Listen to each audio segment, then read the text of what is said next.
ফজরের নামাজের পর না ঘুমিয়ে 3টি আমল করুন, আপনার সম্পদের অভাব হবে না।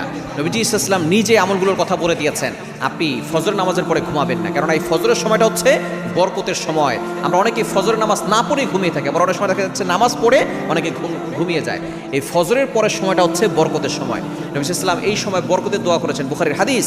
নবী ইসলাম বলেছেন, আল্লাহুম্মা বারিক লি উম্মতি ফি বুকুরিহা, আয় আল্লাহ আমার উম্মতের সকালটা তুমি বরকতময় করে দাও। আল্লাহ তাআলা সেটা কবুল করে নিয়েছেন।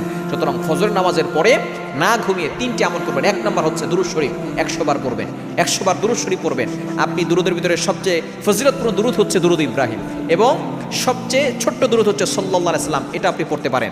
আপনি সাল্লাল্লাহু আলাইহি সাল্লাম এটাও আপনি 100 বার পড়তে পারেন, কারণ দুরূদের ব্যাপারে আল্লাহ তাআলা নিজে বলে দিয়েছেন। কোরআন খোলেন 22 নম্বর পারার 5 নম্বর পৃষ্ঠা 4-5 নম্বর লাইন, সূরা আহজাবের 56 নম্বর আয়াত, ইয়া আইয়ুহাল্লাযীনা আমানু সাল্লু আলাইহি ওয়া সাল্লিমু তাসলিমা, তোমরা নবীর প্রতি দুরূদ পাঠ করো। এজন্য 1 নম্বর হচ্ছে দুরূদ শরীফ 100 বার পড়বেন।